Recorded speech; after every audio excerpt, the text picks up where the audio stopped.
Hello students. तो last class में हमने डीएनए फिंगरप्रिंटिंग टॉपिक कंप्लीट किया था।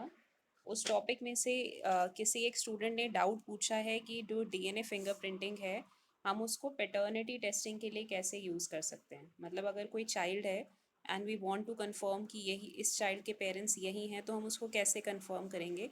आई थिंक राज सोनी ने पूछा ये क्वेश्चन, तो चलो एक बार इसको डिस्कस कर लेते हैं। जैसे लेट्स से कि हम क्रोमोसोम 1 की बात कर रहे हैं, we are talking about chromosome number 1। Chromosome number 1 में mother, if we are seeing the mother, then maybe on chromosome number 1 she is having two VNTR bands, two copies of the VNTR। उसी same chromosome 1 की, क्योंकि diploid cell है, दो copies होंगी chromosome की, तो यहाँ पे we are having three copies of this VNTR। तो यहाँ पे आपका हो जाएगा three, first copy, second copy, third copy. Okay, so this is about mother. ठीक है, अब मैं इसको ऐसे बैंड्स के फॉर्म में नहीं दिखाऊंगी। फादर का एक्सप्लेन करने के लिए आपको सिंपली लाइन के ऊपर मेंशन कर देते हैं। जैसे ये फादर है, क्रोमोसोम 1 ही हम कंसीडर कर रहे हैं। ओके, सो यहाँ पे क्रोमोसोम 1 में फादर के पास भी टू कॉपीज होंगी क्रोमोसोम 1 की। वन इज हैविंग 5 VNTR, 1 2 3 4 5, ये जो लाइंस बनाई है। ठीक है, सेकेंड जो है उसके ऊपर 7 VNTR है, 1 2, ऐसे like you can make it 7। Okay, now we know that the child will inherit one chromosome from the father, one chromosome from the mother। यही तो होता है ना मियोसिस में, जब गैमीट्स बनेंगे तो 50% of the eggs will be having either this chromosome और दिस क्रोमोसोम। मेल्स में भी जब गैमीट्स बनेंगे क्रोमोसोम सेपरेट हो जाते हैं, one chromosome will be entering into one sperm, the other will be going in the other sperm. So child will inherit one chromosome from the father, one from the mother। So let's say that the child has inherited these two chromosome from the parents, यानी उसके पास जो chromosome number 1 है उसके ऊपर VNTR copy है 3 and 5, because he has inherited this chromosome from the mother। उसके ऊपर VNTR 3 copies के फॉर्म में प्रेजेंट है, यहाँ पे VNTR की 5 कॉपीज़ हैं, तो child is having this number of 3 and 5। तो ये नंबर्स आपको माइंड में रखने हैं कि mother is having 2 and 3 condition, father is having 5 and 7 condition, we are talking about chromosome 1, and the child is having 3 and 5 condition। तो जब हम इन तीनों लोगों का डीएनए फिंगरप्रिंटिंग करेंगे, then what we are getting is, जब हम जेल को सोल्यूशन में डाल के, लेट्स से कि यहाँ पे एक वेल है, मदर का डीएनए हमने ऐड किया, दूसरे वाले वेल में हमने फादर का डीएनए ऐड किया, this is the DNA of the child. उसके बाद हम रन कर रहे हैं, तो जो मदर का है यहाँ पे मार्कर ऑफ कोर्स होता है 1 से लेके पूरा 10 तक होगा। इसको एक बार इरेज करते हैं, लेट्स सी कहाँ तक बनता है, फिर उसके बाद एक बार इसको बनाते हैं। 1, देन 2, 3, 4, 5, 6, 7, 7 तक ही ले लेते हैं कि ये हमारे मार्कर्स हैं, बिकॉज 7 हमारा मैक्सिमम साइज है। Okay, so here we have loaded the sample of mother, father, child. Okay, तो फादर का अगर, मदर का अगर आपको नंबर याद है, उसमें 2 और 3 VNTR कॉपी नंबर्स था, तो वो 2 और 3 मार्कर्स के राउंड प्रेसिपिटेट होगा। फादर का जो था वो 5 और 7 था, तो यहाँ पे 5 और 7 पे आपको, सिर्फ क्रोमोसोम 1 का मैं आपको एक्सप्लेन कर रही हूँ so that you can understand the concept easily. और जो चाइल्ड है उसमें क्रोमोसोम नंबर था 3 and 5, तो जब चाइल्ड का होगा डीएनए तो 3 और 5 होगा। तो you can see one band is matching with the mother and the other band of the child is matching with the father. तो जो भी चाइल्ड है उसका one band, one chromosome must have come from the mother, one from the father, so accordingly वो match कर रहा है। And because उसके दोनों ये जो VNTR कॉपी नंबर्स हैं वो इन इस कपल के साथ मैच कर रहे हैं, so this clearly show that this child is the biological child of this couple, because उसके जीन्स, उसके जो VNTR सीक्वेंसेस हैं वो मैच कर रही हैं। So this is how we can use DNA fingerprinting for judging the correct parents for paternity testing. उसके बाद now let's start with the today's topic. Today we have to start with the human genome project. This was a very interesting project which was started in 1990। ठीक है, बहुत ही ambitious project था, जिसका target था कि जितनी भी ह्यूमन डीएनए में बेस पेयर्स प्रेजेंट हैं उनकी सीक्वेंस को हमें फाइंड आउट करना है। वी नो कि अगर if you are talking about humans, so we have 3 billion base pairs, so they wanted to find the sequence of the entire genetic material which is present in an organism। अब ये जो project 1990 में start हुआ था, when you will read your NCERT उसमें mention है that it was a very expensive project. क्योंकि आपको इतनी ह्यूज इन्फॉर्मेशन को फाइंड आउट करना है, 3 × 10⁻⁹ बेस पेयर्स को फाइंड आउट करना है। और जिस टाइम पे प्रोजेक्ट स्टार्ट हुआ था, we are not talking about today, आज की डेट में तो ये टेक्नोलॉजी फिर भी कॉस्ट थोड़ा लेस हो गई है। उस टाइम पे इसकी जो कॉस्ट थी दैट वाज वेरी हाई। एक बेस पेयर को अगर आपको फाइंड करना है तो जो उसकी कॉस्ट थी वो था $3, ठीक है। तो अगर आप प्रोजेक्ट की टोटल कॉस्ट निकाल रहे हो that will come out to be $9 billion, which is quite a huge number. ये सबसे बड़ा साइंटिफिक प्रोजेक्ट था उस टाइम पे। और इसमें इतनी ज़्यादा इंफॉर्मेशन मिली है हमें when we have found out the genetic information, entire genetic information of humans, कि अगर हम इसको बुक्स के फॉर्म में पब्लिश कर रहे हैं, जैसे आप इमेजिन करो आपकी बायो की बुक है, उसमें आई थिंक 300-400 ही पेजेस हैं, 300 के अराउंड होंगे। तो जो भी आपकी बुक है, अगर ऐसी कोई बुक है जिसमें 1000 पेजेस हैं, वो तो काफ़ी थिक बुक हो जाती है। तो 1000 पेजेस वाली भी अगर आप बुक पब्लिश कर रहे हो तो आपको कम से कम 3300 बुक्स पब्लिश करनी पड़ेगी, तब जाके सारी इन्फॉर्मेशन जो है वो हमारे पास बुक्स के फॉर्म में आएंगी। Now, do you think it is possible for any scientist to study 3300 books? पहले तो वो 3300 बुक्स को रीड करे, उसके बाद उसकी इंफॉर्मेशन को उसमें क्या हिडन मैसेज है उसको फाइंड आउट करने का कोशिश करे। So this is going to be a very tedious process. तो फर्स्ट जब उन्होंने 1990 में प्रोजेक्ट स्टार्ट किया था, then they got to know कि इससे जो इन्फॉर्मेशन जनरेट हुई है, जो डाटा जनरेट हुआ है, वो बहुत ह्यूज है। 3300 books, it's not possible for any person to read all of them. So that is why उस टाइम पे फिर ये रियलाइज़ हुआ कि हमने इन्फॉर्मेशन तो फाइंड आउट कर ली, बट इसके अंदर जो भी हिडन मीनिंग है या इसका जो हमें मीनिंग इंटरप्रेट करना है, that can not be done by human. So we will be requiring the help of certain special software programs. Computer के हमें कुछ ऐसे सॉफ्टवेयर प्रोग्राम्स बनाने पड़ेंगे जहाँ पे एक तो हमें डाटा स्टोरेज बहुत हाई चाहिए। आपको पता है अगर आपके पास इन्फॉर्मेशन है तो आप उसको पेन ड्राइव में, सीडी में, डिफरेंट फॉर्म्स में स्टोर कर सकते हो। बट जो नॉर्मल ट्रेडिशनल मेथड्स हैं डाटा स्टोरेज की, वो इस केस में तो इनसफिशेंट है, because we are having a huge data. तो सबसे पहले तो हमें कुछ ऐसे स्पेशल डिवाइसेस बनाने पड़ेंगे जिसमें हम इस इन्फॉर्मेशन को स्टोर कर सकें। फिर उसके बाद हमें कुछ ऐसे स्पेशल कंप्यूटर सॉफ्टवेयर प्रोग्राम्स बनाने पड़ेंगे जो इस ह्यूज इन्फॉर्मेशन को हमें सिंपल फॉर्म्स में, हम इसके अंदर जो भी हिडन मीनिंग है वो हमें एक्सप्लेन कर सकें।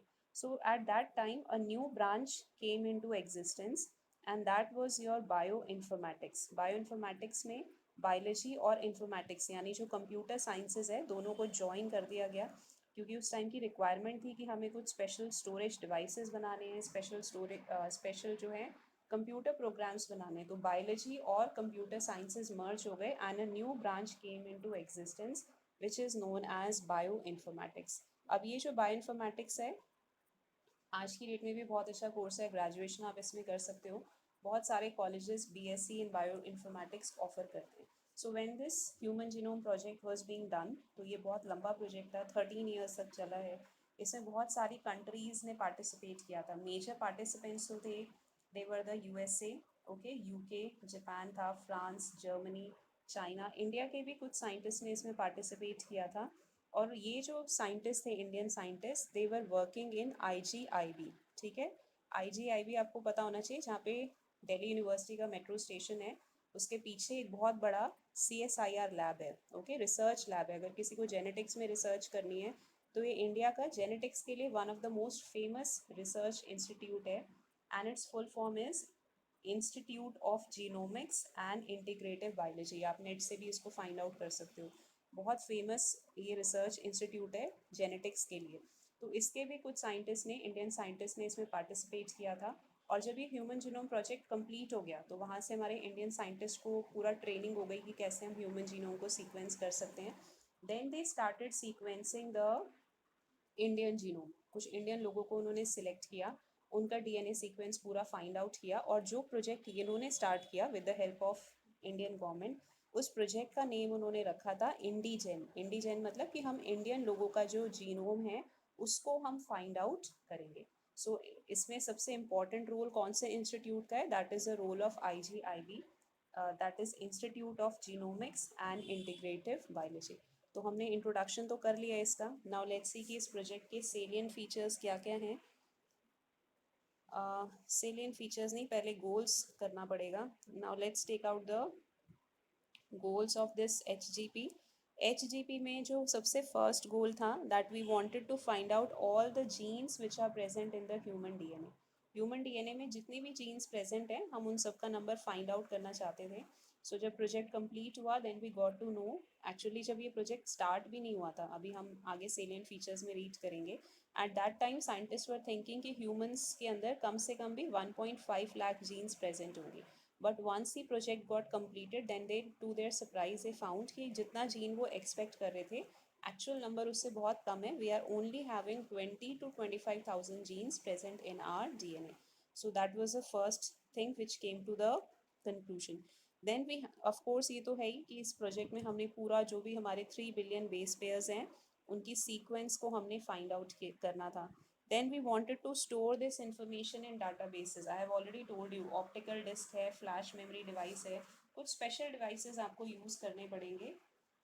उसी के अंदर आप इंफॉर्मेशन स्टोर कर सकते हो. पेन ड्राइव, सीडी वगैरह में इतनी ह्यूज इंफॉर्मेशन आप स्टोर नहीं कर सकते. तो स्पेशल टाइप के डाटा बेसिस बने थे where this huge information can be stored. Then इसका नेक्स्ट जो ऑब्जेक्टिव था that was to improve tools for data analysis. हम कुछ ऐसे कंप्यूटर सॉफ्टवेयर प्रोग्राम्स बनाना चाहते थे ताकि जो भी इंफॉर्मेशन है हम उसको ईजिली समझ सकें, उसको ईजिली हम इंटरप्रेट कर सकें. And that is how it will help us. अभी हम आगे देखेंगे भी कि कैसे हम उन सॉफ्टवेयर प्रोग्राम्स को यूज़ करते हैं, कैसे टेक्नोलॉजी हमें हेल्प कर रही है इस ह्यूज इन्फॉर्मेशन को सिंपल बनाने में. Then we have another application या गोल कि जो भी इस प्रोजेक्ट के बाद हमें इंफॉर्मेशन मिलेगी हम इसको रेलिवेंट इंडस्ट्रीज़ में ट्रांसफ़र कर देंगे. एक्चुअली सबसे ज़्यादा हेल्पफुल होगा फार्मा सेक्टर के लिए या जो डॉक्टर्स हैं उनके लिए. आने वाले टाइम में तो बहुत, जब ये आपका अभी तो खैर कॉस्ट बहुत हाई है, बट आने वाले फ्यूचर में जब ह्यूमन जीनोम सीक्वेंसिंग की कॉस्ट कम हो जाएगी तो कोई भी ह्यूमन बीइंग अपना जो भी डीएनए है, जीनोम है, उसको पूरा सीक्वेंस करा सकता है और उसके अकॉर्डिंग ही डॉक्टर्स जो हैं वो मेडिसिन प्रिस्क्राइब कर सकते हैं. जैसे let's take a very simple example कि अगर किसी को फीवर हो गया है, ओके, और any disease is there, specially fever वगैरह है या कोई भी आपको ऐसे एलर्जी है and you are going to a doctor. Doctor ने आपको कोई मेडिसिन दी, मेडिसिन के अंदर आपको पता है सॉल्ट्स होते हैं, वो प्रिस्क्राइब कर दिए, you are taking that medicine. उससे हो सकता है आपको साइड इफ़ेक्ट्स हो जाए कोई, या हो सकता है वो मेडिसिन आपको सूट ही ना करे और आपका जो भी फीवर है या प्रॉब्लम है it is not going, it is not getting cured.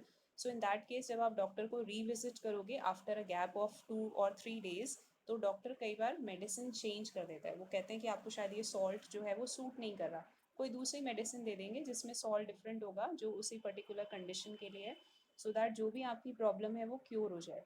सो ऐसे जो सिनेरियो होता है कि कौन सी मेडिसिन किस पेशेंट को सूट करती है, ये हिट एंड ट्रायल से करना पड़ता है आज की डेट में डॉक्टर्स को. लेकिन अगर पेशेंट का पूरा ह्यूमन जीनोम सीक्वेंस हो चुका होगा तो मे बी डॉक्टर्स जो हैं उस पूरा जीनोम सीक्वेंस की रिपोर्ट के हाईलाइट पॉइंट से आइडेंटिफाई कर सकते हैं कि इस पेशेंट को किस टाइप की मेडिसिन सूट नहीं करेगी, किस टाइप का सॉल्ट सूट नहीं करेगा. सो अकॉर्डिंगली डॉक्टर्स की जो काम है वो बहुत ईजी हो जाएगा. ऐसे हिट एंड ट्रायल नहीं करना पड़ेगा. वो पेशेंट का डीएनए सीक्वेंस देख के उसके अकॉर्डिंग ही मेडिसिन जो हैं वो प्रिस्क्राइब कर सकते हैं. Then we have one more point कि ये जो भी हमारा ह्यूमन जीनोम प्रोजेक्ट है उसके इम्प्लीकेशंस क्या क्या होंगे, वो कैसे हमें एथिकल वे में, एथिक मीन्स मॉरल वैल्यूज़ वाले वे में, लीगल मतलब लॉज के रेस्पेक्ट में, सोशल इश्यूज़ कैसे होंगे. तो ये जितनी भी प्रॉब्लम्स या इश्यूज इससे अराइज होंगे उससे हम कैसे डील करेंगे that we have to discuss. अब इसका एक सिंपल सा एग्जांपल लेते हैं. जैसे लेट्स से कि किसी पर्सन ने अपना पूरा जो जीनोम है, डीएनए है, वो सीक्वेंस करा दिया और उसके डीएनए के सीक्वेंस रिपोर्ट में ये आया क्योंकि कुछ ऐसे कैंसर्स होते हैं जो जीन्स में, पर्टिकुलर जीन्स की म्यूटेशन से हो जाते हैं. जैसे आई कैंसर है, उसके लिए तो वेल एस्टैब्लिश जीन्स हैं कि अगर इन जीन्स के अंदर म्यूटेशन हो गया तो पर्सन में आई कैंसर डेवलप हो सकता है. मे बी उस पर्सन की रिपोर्ट में ये आ रहा है कि एक जीन में म्यूटेशन ऑलरेडी हो चुकी है, वन जीन इज़ हेल्दी, लेकिन अगर आने वाले टाइम में इसमें भी म्यूटेशन हो गया, कुछ चेंजेस हो गया तो person will develop I cancer. Meaning आने वाले 10 ईयर्स में, 15 ईयर्स में उस पर्सन को आई कैंसर होने के चांसेस हैं. अब अगर इस टाइप की रिपोर्ट या इस टाइप का डीएनए सीक्वेंसिंग हम किसी पर्सन को दे रहे हैं तो how the individual will react to it that we don't know. Person to person vary करता है. अगर कोई पॉजिटिव माइंड वाला पर्सन है तो वो इसको पॉजिटिव वे में लेगा, वो अपनी डाइट इम्प्रूव करेगा, अपनी हेल्थ का ज़्यादा ध्यान रखेगा सो दैट ये जो पॉसिबिलिटी है वो कभी फ्यूचर में हो ही ना, क्योंकि ये सिर्फ पॉसिबिलिटी है. अगर आप अपनी हेल्थ का ध्यान रखोगे तो हो सकता है आप इसको अवॉइड भी कर सकते हो, अवॉइड भी कर सकते हो. बट अगर कोई नेगेटिव माइंड वाला पर्सन है, वो ये सोचे नहीं मेरी तो ऑलरेडी एक जीन म्यूटेटेड है और आने वाले टाइम में हो सकता है मुझे कैंसर हो जाए, maybe that person might get into depression. जितना उसको उस रिपोर्ट से कैसे वो इसको इफेक्ट कर रहा है, that we need to find out. फिर इसी तरीके से लीगल इश्यूज भी हो सकते हैं। जैसे अगर कोई कंपनी है वो अपने एम्प्लॉयज़ को हायर कर रही है, आने वाले टाइम में ये भी पॉसिबिलिटी है कि वो जो भी न्यू एम्प्लॉयज़ होंगे उनको बोलेंगे आप अपना पूरा डीएनए सीक्वेंस करा के आओ, और अगर किसी के डीएनए सीक्वेंसिंग की रिपोर्ट में कुछ पैरामीटर्स चेंज है या कुछ लग रहा है कि नेगेटिव है, तो पता नहीं कंपनी उसको जॉब देगी या नहीं देगी। So many aspects would be there which would be problematic. Then social issues भी हो सकते हैं, लीगल इश्यूज भी हो सकते हैं। जैसे लीगल इश्यूज में एक और एस्पेक्ट भी है, आपको पता है people they take health insurance, और हेल्थ इंश्योरेंस कराने के लिए हमें ईयरली प्रीमियम पे करना पड़ता है। प्रीमियम का मतलब है कि आपको पर ईयर कितना अमाउंट पे करना पड़ता है। तो जो लोग यंग एज में हेल्थ इंश्योरेंस कराते हैं उनको कम प्रीमियम पे करना पड़ता है, मतलब जो उनको 1 ईयर में मनी पे करना है वो कम करना पड़ेगा, क्योंकि यंग एज है तो डिजीजेस कम होती हैं। जितनी ओल्ड एज में आप कराओगे उतना ज़्यादा आपको मनी पे करना पड़ेगा, प्रीमियम पे करना पड़ेगा for getting the health insurance. तो अगर कोई पर्सन है उसने अपना डीएनए सीक्वेंस करा लिया और उसके डीएनए सीक्वेंसिंग में कुछ नेगेटिव पॉइंट्स हैं, तो हो सकता है जो कंपनीज हेल्थ इंश्योरेंस प्रोवाइड करती हैं वो उससे ज़्यादा प्रीमियम डिमांड करने लग जाए, कहने लग जाएं कि भाई आपको आने वाले 10 ईयर्स में तो हार्ट डिजीज़ होने के चांसेस हैं या सिवियर डायबिटीज़ होने के चांसेस हैं, हम आपको जो हेल्थ इंश्योरेंस है वो ज़्यादा मनी के ऊपर देंगे। सो ये सारी प्रॉब्लम्स भी हो सकती हैं। So we need to be prepared for them also. Okay, सब कुछ बहुत पॉजिटिव होगा ये नहीं है, कुछ नेगेटिव इम्प्लीकेशंस भी ऑफकोर्स होते हैं whenever we are doing a project. So in this project सिर्फ हमने ह्यूमंस का डीएनए ही नहीं फाइंड आउट किया था, और भी बहुत सारे ऑर्गेनिजम्स हैं जो आपकी एनसीईआरटी बुक में मेंशन है, कि जैसे हमने बैक्टीरिया है स्पेशली ई कोलाई का जीनोम पूरा सीक्वेंस किया था। बायोटेक चैप्टर हम पढ़ चुके हैं तो हमें पता है ई कोलाई हम बहुत ज़्यादा बायोटेक्नोलॉजी में यूज़ करते हैं। ईस्ट का डीएनए पूरा सीक्वेंस किया गया है। एक निमेटोड है जो कि नॉन डिजीज कॉजिंग है, नॉन पैथोजेनिक है, means it is not capable of causing disease, that is Caenorhabditis elegans, उसका भी पूरा हमने डीएनए जो है वो सीक्वेंस किया है। ड्रोजोफिला फ्रूट फ्लाई है उसका भी डीएनए हमने पूरा सीक्वेंस किया है। प्लांट्स में दो प्लांट्स का डीएनए हमने सीक्वेंस किया, एक तो राइस, क्योंकि राइस पूरे वर्ल्ड में सबसे ज़्यादा लोग इसी को खाते हैं, it's one of the most staple food item. उसके बाद अराबिडोप्सिस एक प्लांट है, उसकी पिक्चर मैं आपको अभी क्लास के व्हाट्सएप ग्रुप पे भेज दूंगी, उसका भी हमने पूरा जो डीएनए है वो सीक्वेंस किया है। Then we have to discuss about methodologies, कि इस प्रोजेक्ट के अंदर हमने कौन कौन से मेथड्स यूज़ किए हैं for finding the complete information which is present in the genome of a person. तो दो मेथड्स इसमें यूज़ किए गए थे, one was the EST, other one was the blind approach. Okay, अब ये ईएसटी क्या है, now let's discuss that. Okay, EST की एक तो फुल फॉर्म देखो, एक्सप्रेस सीक्वेंस टैग। एक्चुअली कुछ साइंटिस्ट ऐसे थे जो ये सोचते थे, जैसे हमारा डीएनए 100% अगर हम बात कर रहे हैं तो उसमें से 98% तो कोई प्रोटीन्स बनाता नहीं है। ओके, सिर्फ 2% ऐसा है हमारा डीएनए जो कि ट्रांसक्रिप्शनली एक्टिव है, जो आगे चल के एमआरएनए प्रोटीन्स बनाता है। तो कुछ ग्रुप ऑफ साइंटिस्ट थे, क्योंकि अलग अलग कंट्रीज में प्रोजेक्ट चल रहा था, तो सम साइंटिस्ट थे सेट कि हम पूरा डीएनए क्यों सीक्वेंस करें, जब 98% डीएनए कोई प्रोटीन नहीं बनाता है इसका मतलब वो यूजलेस है, why should we sequence that. हम तो सिर्फ जो 2% अपने आप को एक्सप्रेस कर रहा है उसी की सीक्वेंस फाइंड करेंगे, एंड जो 2% एक्सप्रेस कर रहा है उन्होंने सिर्फ उसी की सीक्वेंस फाइंड की, और उस मेथड का नेम हो गया expressed sequence tag. Gene expression का मतलब ही होता है कि जो जीन है it is expressing itself by making mRNA and protein. So इसका मतलब जो 2% डीएनए ट्रांसक्रिप्शनली एक्टिव है, जो एमआरएनए प्रोटीन बना रहा है, उन्होंने सिर्फ उसी की सीक्वेंस को फाइंड आउट किया। सेकेंड ग्रुप ऑफ साइंटिस्ट का ये व्यू था कि माना कि 98% प्रोटीन को परसेंट डीएनए कोई प्रोटीन नहीं बनाता, बट दैट डजंट मीन कि इंपॉर्टेंट नहीं है, हो सकता है ये एवोल्यूशन में हेल्प कर रहा हो सकता है ये किसी और वे में क्रोमोसोम के स्ट्रक्चर को स्टेबल कर रहा हो, तो हम अफोर्ड नहीं कर सकते कि हम इसकी सीक्वेंस को फाइंड आउट ना करें। तो उन्होंने ब्लाइंड अप्रोच किया। ब्लाइंड अप्रोच का मतलब है कि उन्होंने पूरा डीएनए सीक्वेंस कर दिया, irrespective of the fact whether it is making RNA और नॉट, कि वो अपने आप को एक्सप्रेस कर रहा है नहीं कर रहा कोई मतलब नहीं है, उन्होंने टोटल डीएनए 100% डीएनए जो था वो सीक्वेंस कर दिया। So this type of method जिसमें कि हमने पूरा डीएनए सीक्वेंस कर दिया, जिसको last later on sequence annotation भी बोला गया है या ब्लाइंड अप्रोच भी बोला गया है। इस मेथड में उन्होंने टोटल डीएनए सीक्वेंस किया है, irrespective of the fact whether it is making proteins or not, whether it is transcriptionally active or not। फिर उसके बाद इसमें जो वेक्टर्स यूज़ करे गए हैं, ऑब्वियसली जब भी आप डीएनए सीक्वेंस करोगे तो डीएनए के स्मॉल फ्रैगमेंट्स करोगे, उसको वेक्टर्स के साथ ज्वाइन करके चेक करोगे, बहुत सारे स्टेप्स होते हैं इसमें। तो यहाँ पे जो इन्होंने वेक्टर्स यूज़ किए हैं, ये उनके नेम्स हैं, याक एंड बाक। जैसे हमने बायोटेक यूनिट में पढ़ा है, PBR322 का स्ट्रक्चर हमने पूरा पढ़ा था। This was a vector which is being used in case of bacteria. Retroviruses हम यूज़ करते हैं इन केस ऑफ कोई भी, अगर हमें ह्यूमन सेल के ऊपर एक्ट करना है then we are using retroviruses. तो वहाँ पे ये हमारे वेक्टर्स थे। बट जब ह्यूमन जीनोम प्रोजेक्ट किया गया था, वी वांटेड वेक्टर्स जिनकी कैपेसिटी ज़्यादा होनी चाहिए, जिसमें हम लॉन्ग डीएनए सीक्वेंसेस ज्वाइन कर सकें। So in that cases we had used two vectors, that first one is the BAC, then we have YAC. So इसकी फुल फॉर्म आती है बहुत ज़्यादा बोर्ड एग्जाम में, तो वो एक बार आप पढ़ लेना, bacterial artificial chromosome, yeast artificial chromosome. उसके बाद इसमें अब नाउ लेट्स स्टडी, थोड़ा सा ब्रीफ में करेंगे, टेक्निकली तो बहुत डिफिकल्ट है बट हम जस्ट इसको ब्रीफ में डिस्कस करेंगे कि how the sequencing was done. तो इसके उस टाइम पे जब ये प्रोजेक्ट हुआ था, तो एक मशीन होती है which is called automated DNA sequencer. Okay, अब ये जो मशीन है automated DNA sequencer, this was being made by Frederick Sanger. Frederick Sanger जो थे बहुत फेमस साइंटिस्ट हैं, जिन्होंने प्रोटीन सीक्वेंसिंग का भी पूरा इन्फॉर्मेशन जो है फाइंड आउट किया था कि हम कैसे प्रोटीन को सीक्वेंस कर सकते हैं। तो उन्होंने एक मशीन बनाई विच is called automated DNA sequencer. और ये जो ऑटोमेटेड डीएनए सीक्वेंसर है, ये मशीन एट अ टाइम सिर्फ 800 बेस पेयर की ही इंफॉर्मेशन बता सकती है।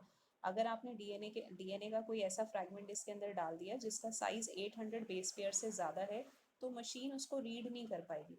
तो अगर आपको उस टाइम पे तो यही टेक्नोलॉजी अवेलेबल थी, तो इस मशीन को यूज़ करके अगर सीक्वेंस फाइंड करनी है, तो जो भी क्रोमोसोम के ऊपर आप काम कर रहे हो, let's say we are working on chromosome number 1, तो आपको उसको छोटे छोटे फ्रैगमेंट्स में ब्रेक करना पड़ेगा, साइज़ 800 से कम होना चाहिए फ्रैगमेंट का।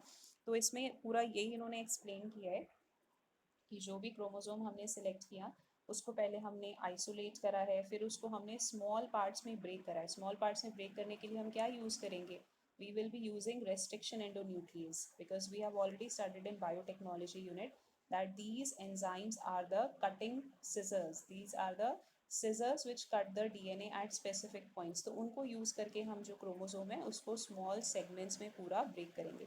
Now we will be adding these segments into the DNA sequencer machine। छोटे छोटे फ्रैगमेंट्स हैं, we are adding them in the machine. Machine उनकी सीक्वेंस को फाइंड आउट करेगा, और जो भी इंफॉर्मेशन निकली है फ्रॉम वन पर्टिकुलर फ्रैगमेंट, उस मशीन के साथ ही कंप्यूटर स्क्रीन अटैच्ड होती है। उस कंप्यूटर स्क्रीन के ऊपर वो जो इन्फॉर्मेशन है, जैसे हमने फ्रैगमेंट नंबर 1 डाला, वो डिस्प्ले हो जाएगी। उसके बाद आप मशीन में फ्रैगमेंट नंबर 2 डालो, पूरा मशीन उसको सीक्वेंस कर देगी, उसको टाइम लगता है, and after that it will be displaying the information on computer screen, then fragment number 3, so on.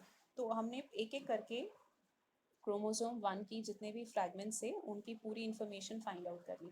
Let's say कि क्रोमोसोम 1 के, रैंडम एग्जांपल आपको दे रही हूँ, कि 800 फ्रैगमेंट्स हमें करने पड़े हैं, क्योंकि क्रोमोसोम 1 जो है ह्यूमन बॉडी का लार्जेस्ट क्रोमोसोम है। 800 फ्रैगमेंट्स हमने उसके करे हैं, और हम उनको मशीन में डाल के पूरा 800 की हमने सीक्वेंस जो है वो निकाल ली। अब ये जो हमारे फ्रैगमेंट्स थे, जो भी टेस्ट ट्यूब में हमने लिया है, सारे फ्रैगमेंट्स आपस में मिक्स हो गए। अब हमें कैसे पता चलेगा कि कौन सा फ्रैगमेंट फर्स्ट नंबर पर है, फिर सेकंड नंबर पर है? तो हमें उनको करेक्ट सीक्वेंस में अलाइन भी करना है, दैट इज़ अ प्रॉब्लम। तो अलाइनमेंट करने के लिए व्हाट वी डू इज़, जैसे लेट्स से कि this is our first fragment, okay, ये हमारे बाकी के फ्रैगमेंट्स हैं। अब हमें इनकी नंबरिंग कर देते हैं, 1 2 3 4। अब हमें फाइंड करना है कि सबसे फर्स्ट नंबर पे कौन सा है। ये 1 2 3 4 जो मैंने लिखे हैं, ये इनका नंबर नहीं है, ये सिर्फ नंबरिंग हमने अपने हिसाब से की है। क्रोमोसोम पे कौन सा पहला है वो भी हमें पता करना है। कि हमारे पास ये 4 फ्रैगमेंट्स हैं, and we want to know कि इन 4 में से सबसे पहले नंबर पे, जहाँ से क्रोमोसोम 1 स्टार्ट होता है, कौन सा फ्रैगमेंट प्रेजेंट है, उसके बाद नेक्स्ट कौन सा है, देन नेक्स्ट कौन सा है, like this we have to find. तो ये जो भी इंफॉर्मेशन हमारे पास है, 800 फ्रैगमेंट्स हैं, अभी तो हम 4 की बात कर रहे हैं, बाकी को भी हम धीरे धीरे लाइन करेंगे।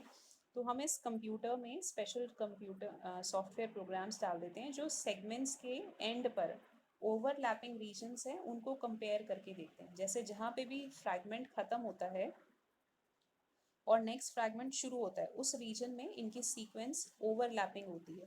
ठीक है, ओवरलैपिंग का मतलब है कॉम्प्लीमेंट्री सीक्वेंसेस होंगी। तो ये जो कंप्यूटर सॉफ्टवेयर प्रोग्राम है, फर्स्ट वाले का एंड और सेकंड का शुरू का पार्ट, थर्ड का शुरू का पार्ट, फोर्थ का पार्ट मैच करके देख रहा है कि कौन से फ्रैगमेंट पे ओवरलैपिंग सीक्वेंस प्रेजेंट है।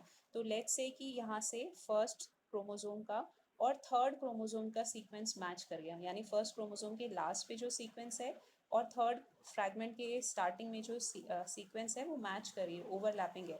इसका मतलब ये जो फ्रैगमेंट 1 हम कह रहे हैं ये सबसे पहले आता है, उसके बाद आपका आता है नंबर 3। तो दोनों को कंप्यूटर सॉफ्टवेयर ऑटोमेटिकली उनके अंदर जो भी इंफॉर्मेशन थी उसको ज्वाइन कर देगा। अब बाकी के जो 2 फ्रैगमेंट्स रह गए उनके साथ ही मैच करके देखता है। तो 1 बाय 1 पहले 2 के साथ किया, मे बी नहीं मैच हो रहा, फिर 4 के साथ मैच हो गया। इसका मतलब अब नेक्स्ट जो इन्फॉर्मेशन आती है वो 4 की आती है। फिर अब ये मैच करके देखेगा, अब तो 1 ही है तो 2 की आती है। तो ऐसे ऐसे करके कंप्यूटर सॉफ्टवेयर अपने आप एक फ्रैगमेंट्स को दूसरे के ऊपर रख के मैच करके सीक्वेंस देखता जाएगा। जहाँ जहाँ पे भी ओवरलैपिंग एंड्स होंगे उसके अकॉर्डिंग वो उनको ज्वाइन करता जाएगा। तो ऐसे हमने 4 का किया। धीरे धीरे कंप्यूटर सॉफ्टवेयर प्रोग्राम कई दिनों तक वो रन करता है अपने आप, वो सारे फ्रैगमेंट्स को अरेंज कर देगा। मतलब पूरे के पूरे 800 फ्रैगमेंट्स आपके सीक्वेंस में आ जाएंगे। And now you will be getting the complete information of chromosome number 1। इसको बहुत सिंपल वे में बस ऐसे ही आपने समझना है। एक बार ये 3 मार्कर क्वेश्चन भी आ चुका है अपने आप में कि कैसे डीएनए सीक्वेंसिंग की गई थी। तो अगर आपको बेसिक एक बार लॉजिक समझ में आ गया, आप इसको अपने वर्ड्स में भी इजीली लिख सकते हो। देन जब आप इसको एनसीईआरटी से रीड करोगे, नेक्स्ट पेज पे uh, 2 टाइप के मैप्स के बारे में इसमें बताया हुआ है। एक है आपका physical map and the other one is the genetic map. So now let's understand what is the meaning of genetic map and physical map.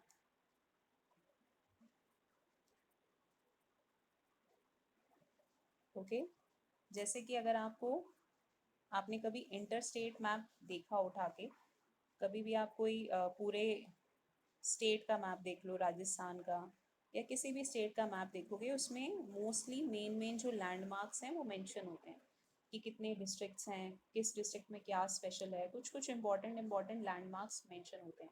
तो अगर हमारे पास कोई ऐसा मैप है जो हमें क्रोमोसोम के ऊपर एक रफ आइडिया दे रहा है कि कौन कौन सी जीन्स प्रेजेंट है, जैसे अगर हम क्रोमोसोम 1 की बात करें, लेट्स से कि उसके ऊपर ये 5 जीन्स प्रेजेंट है। तो अगर कोई ऐसा मैप है जो हमें क्रोमोसोम के ऊपर जीन्स की लोकेशन बता रहा है कि जिस क्रोमोसोम को हम स्टडी कर रहे हैं उसमें how many genes are present, कितना उनके बीच में अप्रॉक्सीमेट डिस्टेंस है, ब्रॉड आइडिया हमें दे रहा है, पूरा डिटेल नहीं बता रहा, this type of map will be called genetic map. अगर आपको याद हो, हमने चैप्टर 5 में लिंकेज पढ़ा था, वहाँ पे हमने स्टडी किया है कि हम रिकॉम्बिनेशन परसेंटेज के अकॉर्डिंग पूरा जीन्स की जो अरेंजमेंट है उसको क्रोमोसोम के ऊपर अरेंज कर सकते हैं कि पहले कौन सी जीन प्रेजेंट है, फिर उसके बाद नेक्स्ट जीन कौन सी प्रेजेंट है, उनके बीच में डिस्टेंस कितना है, like this we can arrange. तो वही रिकॉम्बिनेशन फ्रीक्वेंसी या रिकॉम्बिनेशन परसेंटेज के अकॉर्डिंग हम जीन्स को अरेंज कर देते हैं क्रोमोसोम पे कि इस क्रोमोसोम के ऊपर इतनी जीन्स प्रेजेंट है, इतना इनके बीच में अप्रॉक्सीमेट डिस्टेंस है। So this type of map will be known as genetic map. Then we have second type of map which is called physical map. Physical map में what we are doing is कि अब हमें पूरा detailed information चाहिए। जैसे अगर आप कभी पूरा स्ट्रीट मैप निकाल के देखते हो तो स्ट्रीट मैप में तो पूरा डिटेल आ जाती है, हाउस नंबर दिस, फिर इसके बाद नेक्स्ट क्या है, यहाँ पे पेट्रोल पंप है, पूरा डिटेल्ड इन्फॉर्मेशन आ जाती है। तो अगर फिजिकल मैप है, that can be compare to a street map, कि मतलब वो हमें सारी डिटेल बता रहा है। और फिजिकल मैप हम कैसे प्रिपेयर करते हैं, we have already studied about restriction endonuclease enzyme की हर क्रोमोसोम के ऊपर उनकी कटिंग साइट्स होती है। तो जब जहाँ जहाँ पे भी वो कट करते हैं उससे हमें धीरे धीरे पूरा आइडिया लग जाता है और हम पूरा डिटेलिंग में क्रोमोसोम की इंफॉर्मेशन को निकाल सकते हैं। उसके अलावा भी हम पढ़ेंगे, ऑलरेडी हम कर चुके हैं, माइक्रो सैटेलाइट्स भी होते हैं जो रिपीटेटिव डीएनए सीक्वेंस है, उसको भी हम यूज़ कर सकते हैं फॉर मेकिंग फिजिकल मैप। तो फिजिकल मैप बनाने के लिए बहुत सारी चीज़ें यूज़ की जाती हैं, बट आपकी एनसीईआरटी बुक में 2 ही मैंशनड है, one is the restriction endonuclease, second one is the micro satellite. तो जेनेटिक मैप का मतलब है जिसमें कि हमें अप्रॉक्सीमेट आइडिया मिल रहा है कि क्रोमोसोम के ऊपर कौन कौन सी जीन्स प्रेजेंट है, किस लोकेशन पे प्रेजेंट है। Then on the other hand जो हमारा फिजिकल मैप है, it's like a street map जो हमें पूरा डिटेल्ड इन्फॉर्मेशन बता रहा है, और उसको हम बहुत डिफरेंट पैरामीटर्स यूज़ करके प्रिपेयर करते हैं। रिस्ट्रिक्शन एंडोन्यूक्लियस कहाँ पे कट कर रहे हैं वो भी हम यूज़ कर सकते हैं, माइक्रो सैटेलाइट, रिपीटेटिव डीएनए, बहुत सारी चीज़ें यूज़ करके हम फिजिकल मैप को प्रिपेयर करते हैं। Then we have to discuss about the salient features of human genome, कि क्या क्या फीचर्स हैं, लास्ट में हमारा क्या रिजल्ट निकल कर आया इस प्रोजेक्ट से। तो ऑफ कोर्स फर्स्ट वन तो हमें पता ही है कि हमारे ह्यूमंस के अंदर जितने भी बेस पेयर्स हैं 3 × 10⁻⁹ वो सारे हमने सीक्वेंस कर लिए after completing this project. Then we have second point कि जो जीन्स हैं उनका साइज वैरी करता है। ऑफ कोर्स जीन्स का साइज वैरी करेगा, जैसे अगर आप इंसुलिन जीन देख रहे हो, इंसुलिन प्रोटीन की भी जीन होगी, जितने इंसुलिन के अंदर अमाइनो एसिड्स हैं उसके अकॉर्डिंग उसका साइज होगा। अगर आप पेप्सिन जीन देख रहे हो जो पेप्सिन एंजाइम बनाती है, जितने पेप्सिन एंजाइम के अंदर अमाइनो एसिड्स होंगे उसके अकॉर्डिंग इसका जीन का साइज होगा। तो जीन्स का जो साइज है वो वैरी करता है according to the number of amino acids it is carrying. But इसमें से इस लाइन में से जो क्वेश्चन बनता है it is from this point कि कौन सी लार्जेस्ट जीन है ह्यूमन जीनोम में। तो ह्यूमन जीनोम्स के अंदर सबसे लार्जेस्ट जीन जो है that is the dystrophin gene. It is making the protein dystrophin. आप इसका साइज देखो कितना मेंशन है, 2.4 मिलियन बेसिस, यानी कि 24 लाख इसका साइज है। और ये जो डिस्ट्रोफिन प्रोटीन है ये मसल्स के अंदर प्रेजेंट होता है, ऐसे स्पाइरल लाइक प्रोटीन है, जैसे हमने क्लास 11 में एक्टिन मायोसिन पढ़ा था। ये भी एक मसल का प्रोटीन है जो मसल फाइबर को स्ट्रेंथन करता है, उसको इंजरी से प्रोटेक्ट करता है। तो और आप देख ही सकते हो कितना लार्ज है, इसमें 24 लाख बेस पेयर्स प्रेजेंट है। तो वन मार्कर में एमसीक्यू क्वेश्चन में बहुत आता है कि what is the largest gene in the human DNA, that has to be dystrophin. Then we have third point, ये हम ऑलरेडी डिस्कस कर चुके हैं कि जब प्रोजेक्ट स्टार्ट नहीं हुआ था तो साइंटिस्ट जो थे वो एक्सपेक्ट कर रहे थे कि ह्यूमन जी डीएनए में कम से कम भी 1.5 लाख जीन्स होंगी। बट जब ये प्रोजेक्ट कंप्लीट हुआ तो हमें पता चला कि ह्यूमंस के अंदर 30,000 जीन्स ही हैं, तो जितना हम नंबर एक्सपेक्ट कर रहे थे उससे ये बहुत कम है। Okay, then let's discuss point number 4 कि हमने पूरा डीएनए तो सीक्वेंस कर लिया, बट 50% जीन्स आज भी ऐसी हैं जिनका फंक्शन हमें नहीं पता है कि what exactly they are doing. हमें ये तो पता है कि डीएनए का ये पार्ट जीन है, कि ये कोई एमआरएनए बना रहा है, कोई प्रोटीन बना रहा है, बट वो एग्जैक्टली क्या फंक्शन परफॉर्म कर रहा है सेल में, that still we have not been able to figure it out, it is still under research. Then point number 5 already हम डिस्कस कर चुके हैं कि जो टोटल ह्यूमन डीएनए है, 98% human DNA does not express itself, वो कोई आरएनए प्रोटीन नहीं बनाता है। Less than 2% of the DNA is transcriptionally active, कि वो प्रोटीन्स आगे चल के फॉर्म करेगा। Then we have point number 6, repetitive sequences make up a very large portion of the human genome. ये ऑलरेडी हम डीएनए फिंगरप्रिंटिंग में डिस्कस कर चुके हैं कि डीएनए के अंदर रिपीटेटिव डीएनए प्रेजेंट है, माइक्रो सैटेलाइट हो सकता है, मिनी सैटेलाइट्स के फॉर्म में है, तो बहुत सारे repetitive DNA sequences human genome में प्रेजेंट है। Okay, then now let's focus on the last 2 points कि ये जो रेपिटेटिव सीक्वेंसेस हैं, ऐसा नहीं है कि इनका कोई इंपॉर्टेंट फंक्शन नहीं है। ओके, नेवर थिंक कि अगर ये कोई प्रोटीन नहीं बना रहे हैं तो इसका मतलब ये नहीं है कि ये इंपॉर्टेंट नहीं है। इनका हो सकता है कोई डायरेक्ट कोडिंग फंक्शन ना हो, ये डायरेक्ट कोई प्रोटीन नहीं बना रहे, बट ये बहुत इंपॉर्टेंट है क्रोमोसोम के स्ट्रक्चर को स्टेबल करने के लिए, एवोल्यूशन में भी हेल्प करते हैं। क्योंकि जो पार्ट प्रोटीन नहीं बना रहा है, एक्सप्रेस नहीं कर रहा, अगर उसमें कोई चेंज हो जाएगा तो वो चेंज एक जनरेशन से दूसरे जनरेशन में पास ऑन हो रहा है, मतलब कि वो इनहेरिटेबल है। तो they are capable of causing mutation and evolution, तो ये एवोल्यूशन में हेल्प कर रहे हैं। ओके, ये क्रोमोसोम के स्ट्रक्चर को स्टेबलाइज कर रहे हैं। सो दैट डजंट मीन कि अगर ये सिर्फ प्रोटीन नहीं बना रहे उस बेसिस पे हम कह दें कि इंपॉर्टेंट नहीं है, that is not correct. Then we have, ये तो सिर्फ लर्न करने वाला है कि कौन से क्रोमोसोम पे मैक्सिमम नंबर ऑफ जीन्स हैं। क्रोमोसोम 1 के ऊपर मैक्सिमम नंबर ऑफ जीन्स हैं, क्रोमोसोम वाई के ऊपर लीस्ट नंबर ऑफ जीन्स हैं, ओनली 231 जीन्स आर प्रेजेंट। अब इसके बाद ये जो लास्ट पॉइंट है इस पर थोड़ा सा ध्यान देंगे, क्योंकि इस साल इस पॉइंट ने बहुत ट्रबल क्रिएट किया है। इस साल बोर्ड एग्जाम में क्वेश्चन आया था, expand S N P and what is its function. ठीक है, आपको पता ही है सब लोगों को कि सुरभि के बोर्ड एग्जाम में 99 मार्क्स आए हैं, और जो 1 मार्क उस बच्चे ने लूज़ किया है वो सिर्फ और सिर्फ इस लाइन की वजह से लूज़ किया है, क्योंकि एनसीईआरटी कहीं से भी क्वेश्चन बना के दे देता है। तो बच्चे को फुल फॉर्म तो याद थी, एसएनपी की फुल फॉर्म तो बच्चे लिख देते हैं, सिंगल न्यूक्लियोटाइड पॉलीमॉर्फिज्म, बट उसकी इम्पोर्टेंस क्या है that they are not able to explain, तो उसको आज हम थोड़ा एम्फेसाइज करेंगे। अगर उसने ये लाइन पढ़ी होती सुरभि ने या थोड़ा उसके माइंड में होता तो she could have got 100 out of 100। S&P का पहले मीनिंग समझ लेते हैं। जैसे लेट्स से कि ये हमारे पास कोई सीक्वेंस है ATGC, ठीक है।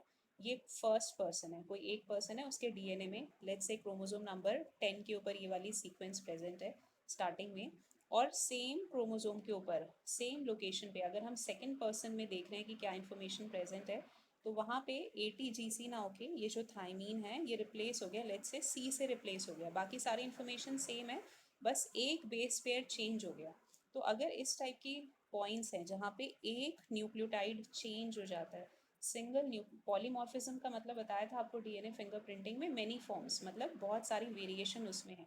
तो एक ही बेस पेयर अगर चेंज हो रहा है, सिंगल न्यूक्लियोटाइड चेंज हो रहा है, that can be called SNP। अगर हम किसी थर्ड पर्सन का देख रहे हैं क्रोमोसोम 10 पे उसी पॉइंट पे सीक्वेंस देख रहे हैं, तो हो सकता है यहाँ पे किसी का फिर से G आ जाए, ठीक है। तो यहाँ पे C की जगह G आ गया, तो मतलब एक ही पॉइंट पे बार बार चेंज हो रहा है, पर्सन टू पर्सन वेरी कर रहा है। So this type of change at a single nucleotide single base pair will be called single nucleotide polymorphism और SNP। तो SNP की फुल फॉर्म तो सुरभि ने लिख दी, बट क्वेश्चन का सेकंड पार्ट था कि इन SNPs की इम्पोर्टेंस क्या है।